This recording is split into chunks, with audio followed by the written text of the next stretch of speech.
Hi. So I was just doing a meditation and I got this thought of the difference and maybe similarities between discipline and kindness, self-discipline and self-kindness, that is. Well, I think about discipline a lot of times as being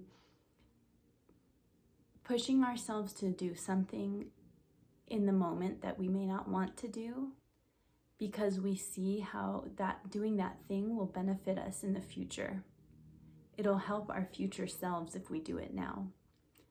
A lot of times I think discipline gets mistaken for forcing yourself to follow a rigid plan or forcing yourself to do something or being consistent on a daily basis to follow a plan or actions that were set out for you either by yourself or someone else. But I think that discipline, when it's conscious, should always be linked to a supporting behavior or act or habit for your future self. So when you do the thing, you're keeping in mind how this will benefit you in the future. Discipline is showing up to yourself, but conscious discipline is showing up to yourself from that place. How will this improve my future? How is this supporting me in the future? Maybe I don't want to do it right now, but I'm going to do it because I know that it'll set me up in the future. The example I have in my own life this week about discipline is probably by now I'm a coach and I have my own coaching business where I work with clients about, all of this stuff. We work on the Enneagram, we use dreams, we do energy healing, we do shadow work. It's all for the intention and purpose of knowing themselves deeper, connecting to themselves and to their spirituality, and helping them understand their conditioning, their ego, and therefore their shadow. So that's sort of where my coaching lies. I also do work for a company as somewhat of a ghostwriter. So I do writing for business owners who need content for their social media. And this is a monthly service that I do as an independent contractor. So every month I have a deadline. I write X amount of social media posts by this deadline. And the posts are based off of topics that I choose that are relevant to the client's audience. So it's not as much in the realm of energy healing and shadow work and dream interpretation and crystals and that kind of thing. We're not going deep into shadow or ego, but the posts are meant to help the client's audience think a little more, be more empowered, and get good information that's relevant to the service. So every month this thing comes up, and I wouldn't say I love deadlines. They're definitely there for a reason. In the past, I've really struggled with the deadline, and I've gotten much better at it over the past, let's say, 5 months, 4 months perhaps. Well, this month I'm leaving in 2 days to a meditation retreat and healing, and that's going to take place during the time when I'm normally finishing up and wrapping up this writing project. So I had two options when I realized these dates are going to conflict. I could bring my laptop to the retreat and work every morning to just do it as planned, or I could work extra hard, double time, the week before I leave for the retreat. I could work a double time to be done by the time I leave to the retreat. So I chose to be done by the time I leave for the retreat because I thought, my ultimate outcome here is to get this writing project done, so I do not have to think about it or work on it while I'm away at the retreat.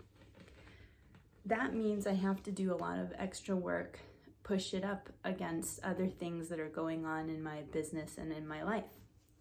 So every day that I showed up to do the writing, I was doing extra writing, doubling up on the writing blocks. Usually I might dedicate 30 minutes to the writing blocks for almost, more than a week.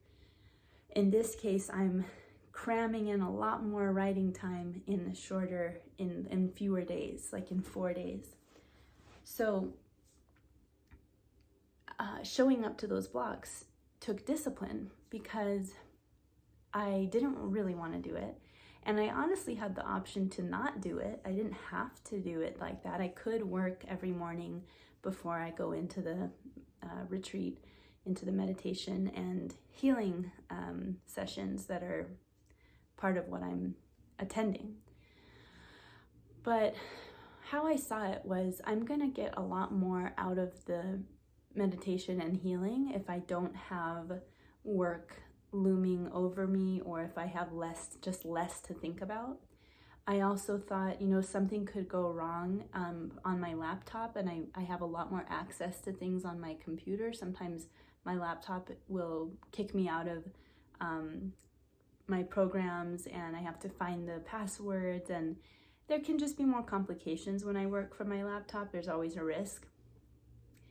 And so I was thinking, my future self will benefit a lot more if I just put in the time now and get it done.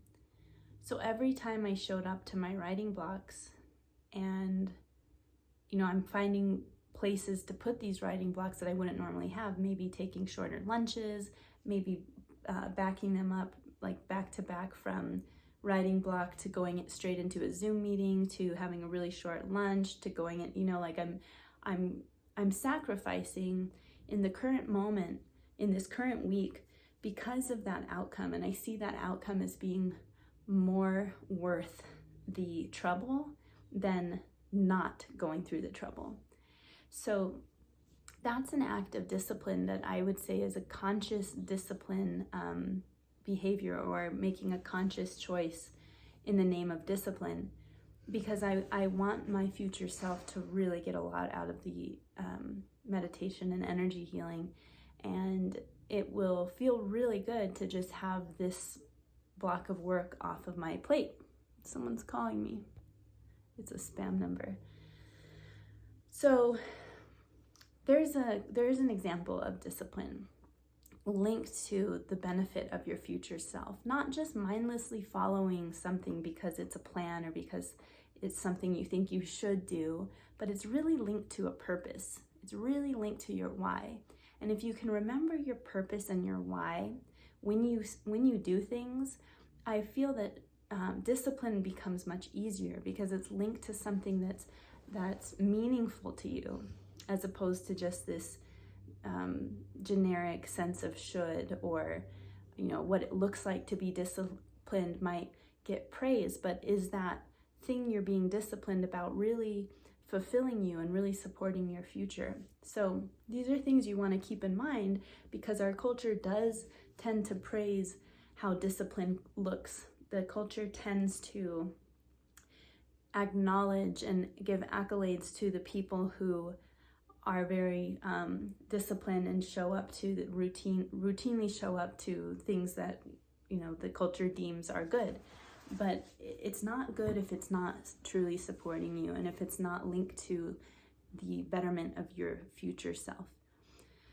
And then I wanted to link that to kindness, self-kindness. Sometimes kindness, being kind to yourself, is showing yourself discipline. It's like almost sometimes it could be tough love. Like, look, I know you don't want to do this thing, but you're going to do it because I care about you, because I want your future to be better. And I know if you do this thing, it'll be better. So that's a kind way to show up to yourself through discipline. An unkind way is to say, oh, shut the heck up. Don't be such a baby. Just because you are tired, you're saying you don't want to do this, put your big girl panties on and suck it up. It's like, okay, you might get yourself to do the thing and look disciplined, but is that coming from a kind place? No. So we want to be disciplined yet kind. We want to nourish ourselves and nurture ourselves and speak to ourselves in a way that reflects that nourishment when we do the disciplined things. My dog liked that part. He gave a big sigh. So kindness is so easy to give to other people. I think, we're usually pretty good at showing other people kindness, but there's a lot of us who really struggle to show that same kindness for ourselves. And I would recommend, if you're wondering if this is you or if you think this could be you, just pay attention to how you talk to yourself in your mind. Pay attention to the way you think about yourself or the way you think. And just tune into, are those thoughts and words and messages kind ones, or are they really hurtful or bullying? We want to be kind to ourselves. Kindness allows us to grow. It allows us to be okay with what we find about ourselves that might be hard to find. Kindness allows us to make progress, because if we're constantly belittling ourselves or beating ourselves up or judging ourselves because we're not doing XYZ or not making progress, well, that's really not the way to make progress in any way. No matter what it is that we're talking about, whatever you're thinking about when I say the word progress, that progress is going to be much more difficult if you cannot be kind to yourself first. So let's think about that today, partnering kindness with discipline and linking your discipline to something very meaningful and beneficial to your future self, instead of unconsciously forcing yourself to do something and beating yourself up. We want to do the opposite and be nurturing, be conscious, and when we show up to habits or routines, we're doing it from a place of deep self-respect. I'll see you. Bye.